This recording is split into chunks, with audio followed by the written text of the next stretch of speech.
Како прво, би сакала да напоменам дека мојот впечаток е дека по се изгледа некој воопшто не сакал да вложи во ниту еден сегмент од државниот здравствен и санитарен инспекторат.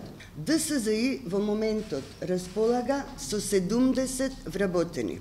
Од тоа, само 30, значи ниту половина од вкупните вработени, не се лиценцирани, односно, само 30 се државни, санитарни и здравствени инспектори, кои имаат лиценца за самостојни надзори на терен. Ова е бројка на вработени кои мора да ја покријат цела територија на Република Македонија. Оваа бројка од 30 е дополнително обременета со еден за мене застрашувачки факт, а тоа е следното.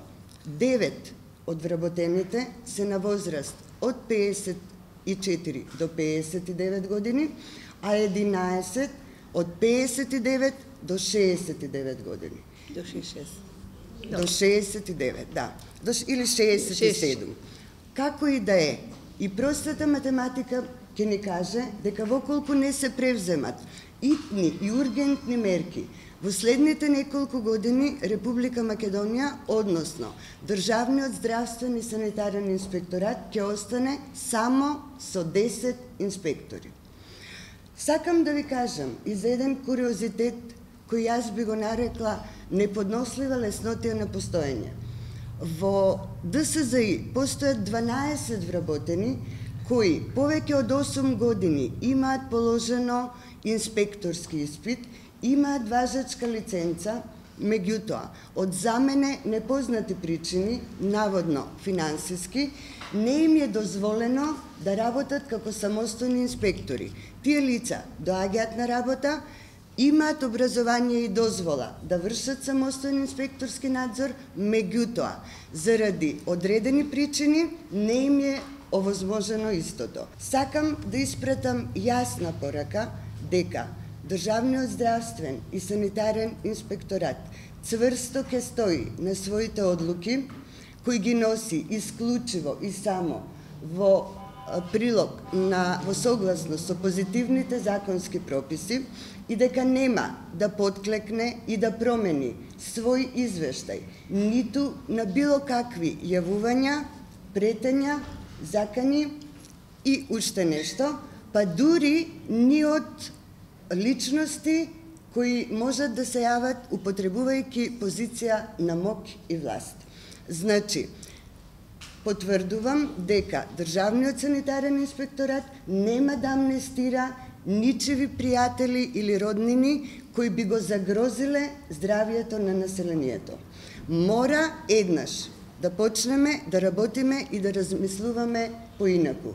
Не секој пат, односно, никој пат здравието на граѓаните нема да биде ставено на цена да се купува.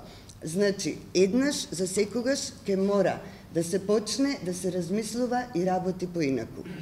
И уште нешто, сакам да ве известам дека ние, како ДСЗИ, во многу брго време, во многу кратко време, ќе отвориме 24-часовна слободна линија на територија на цела Македонија, апелирајќи за соработка од граѓаните и пријавувајќи било какви приметби кои ги имат граѓаните, а се во согласност со нашите законски прописи за постапување. Јас нема да ги коментирам изјавите кои се дадени од други институции.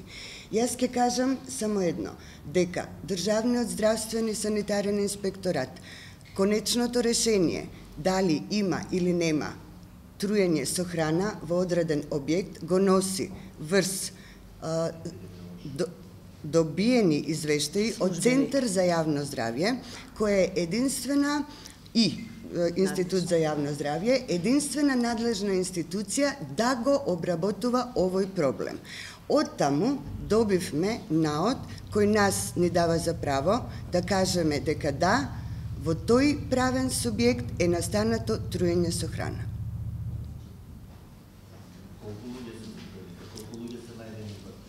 43 граѓани побарале помош.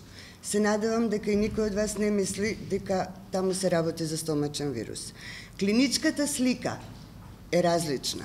Сите 43 не се хоспитализирани и задржани на лекување. Меѓутоа, имаме